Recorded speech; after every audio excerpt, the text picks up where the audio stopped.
Halo, perkenalkan nama saya Desta Koduloya, NIM 232006, Program Studi Pendidikan Biologi. Tujuan saya membuat video ini untuk memenuhi PTS Anatomi Hewan. Dan saya mengambil topik tentang kelas amfibi. Saya akan menjelaskan tentang pencernaan, respirasi atau pernapasan, ekskresi, sirkulasi, dan sistem rangka dan otot.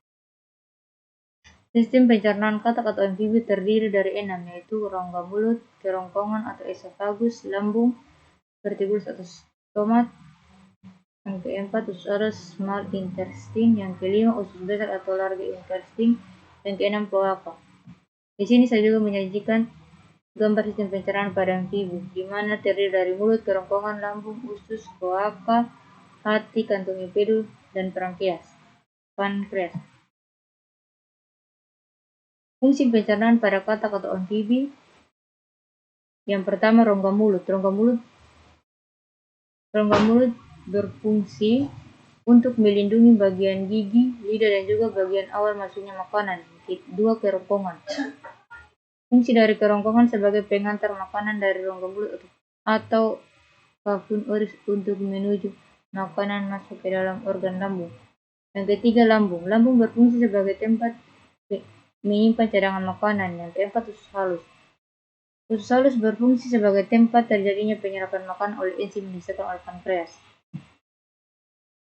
Yang kelima, usus besar berfungsi sebagai tempat terjadinya penyerapan air dan tempat pembusukan sisa makanan. Yang keenam, kloaka. Fungsi dari kloaka sebagai tempat pembuangan sisa makanan, pembuangan urin, dan sebagainya. Poin yang kedua, respirasi pernapasan pada amfibi.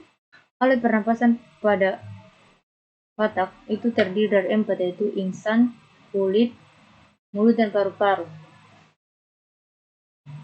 Insang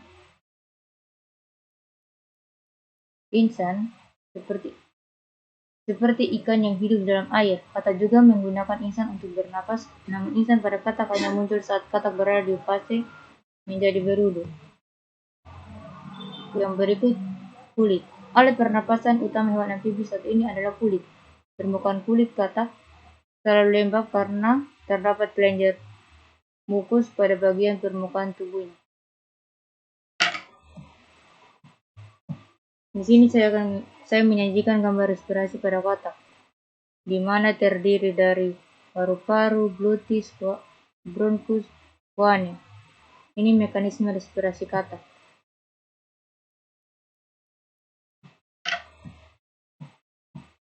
Selanjutnya itu mulut. Mulut berfungsi sebagai jalan masuk dan keluarnya udara. Paru-paru pada hewan amfibi termasuk katak adalah tipe paru-paru yang sederhana. Ekskresi pada amfibi. Alat ekskresi pada amfibi itu dia berupa ginjal mesonefrus. Sistem ekskresi adalah proses pengeluaran sisa metabolisme yang sudah terakumulasi dalam tubuh agar keseimbangan tubuh tetap terjaga.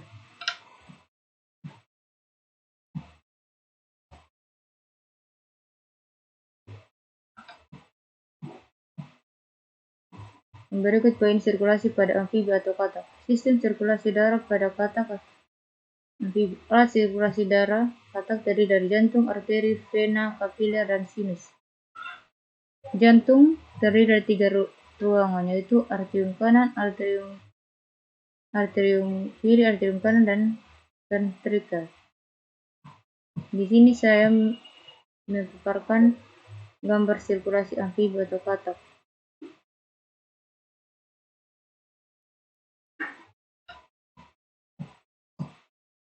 Ini gambar jantung amfibi atau katak. Sistem sirkulasi darah pada katak selanjutnya dari vertikal dipompa menuju arteri untuk diedarkan ke seluruh jaringan tubuh, dan seterusnya. Di sini saya akan memaparkan tentang sistem rangka pada amfibi. Ini ada gambarnya.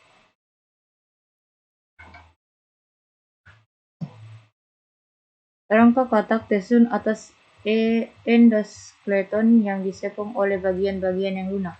Fungsi rangka adalah untuk melindungi bagian-bagian tubuh yang vital, melekat otot daging berguna untuk gerak dan berjalan.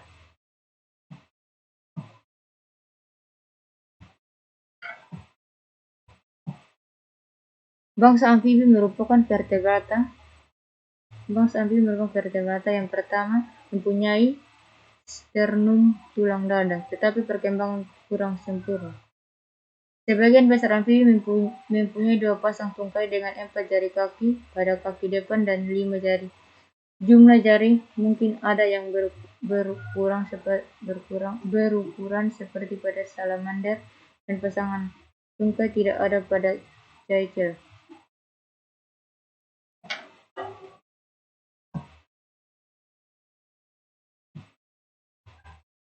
Yang berikut saya akan menjelaskan tentang sistem otot.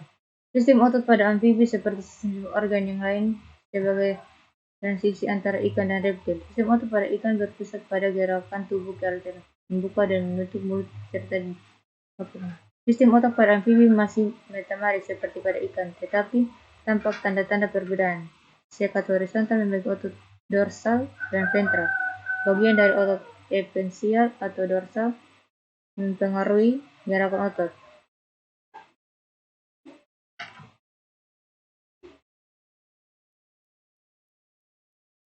Di sini saya memaparkan tentang gambar otot atau anatomi otot pada katak.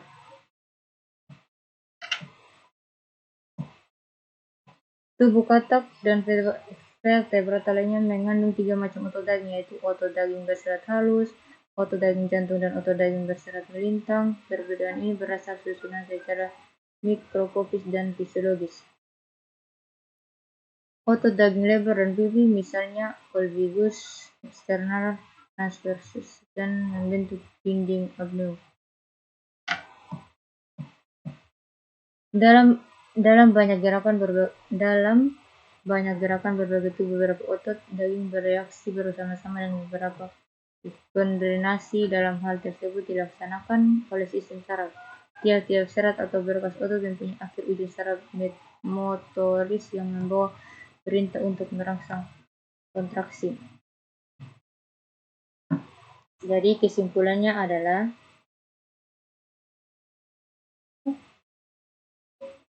ini kelas amfibi itu didefinisikan atau adalah hewan yang bertulang belakang yang hidup di 2 alam, yakni di air dan di daratan. Sekian video media pembelajaran yang saya buat.